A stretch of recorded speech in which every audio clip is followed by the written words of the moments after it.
Senator Stivers. The problem with that is that that would require the resolution of the governing body.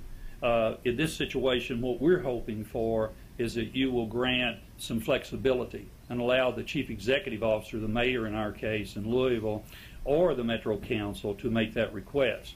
So the amendment, if you could look at it just for a second and insert after of a proposed project, after May, you put May, at the request of its chief executive officer or by resolution of its governing body. We would like to have or.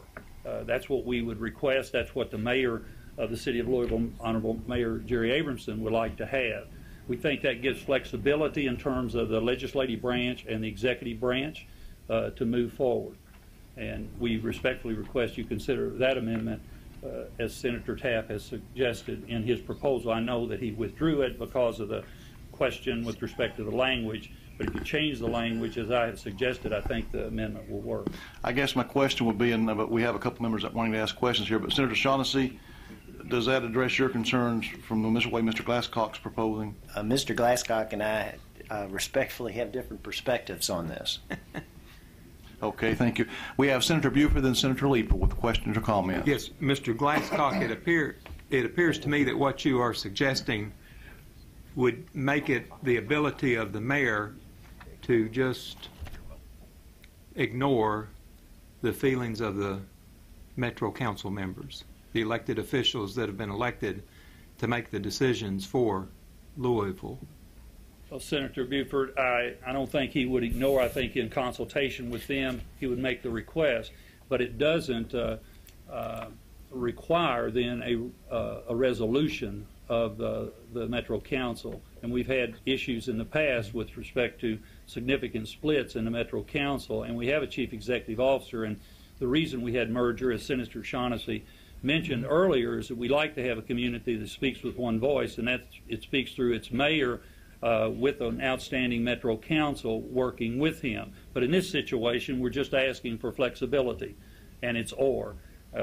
And if you would consider that, we'd appreciate it. I might say the amendment has been withdrawn, and with all due respect, and we want to have full dialogue and discussion on the one hand, but on the other hand, that amendment has been withdrawn. It's no longer before us, and so, but we would, any other testimonies you want to give, pro or con, about the bill would be appreciated. If I might finish, it appears as though if we leave it alone, we're still allowing the Metro government to have a footprint on this, and I think that's important. I understand, Senator.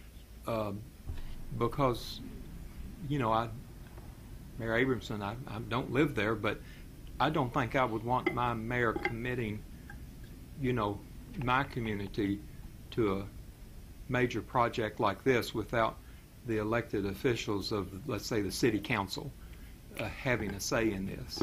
We understand. And it sounds like what you're proposing would be that the mayor makes his request, the governor sets a group, and it's done. Well, it's I know not really done, that's a speedy way, and right. I know not to have that might drag it out 9 months, but you know, I hope you appreciate our position. We absolutely do, Senator, and we appreciate that. But it is a complicated process. It has to ultimately have the approval of state authority. Then it has to be ratified by the General Assembly. I mean, it's very complicated. It goes way beyond.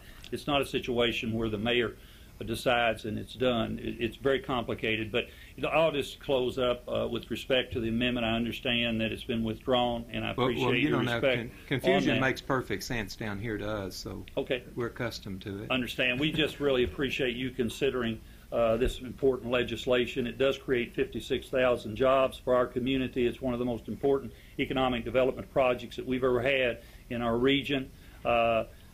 Senator Williams, President Williams, came up with the concept about 3 years ago, and it was a very unique and innovative concept with respect to the authority, and it gives us an opportunity to build the bridges without draining the road fund, and that's why this is so important. It's a $4 billion project, and it is going to be extremely helpful to us and our community and throughout the entire region. Otherwise, we're going to have a bottleneck in Louisville with respect to interstate traffic and transporting goods and services throughout the entire region. So we really appreciate your consideration. I know you're short on time, so I won't belabor the point. And we appreciate your being here. And is there anyone else in the audience from any place in the state, but in particular, this obviously is extremely important to the Jefferson County metro area. Is there anyone else who would like to make some brief comments, pro or con?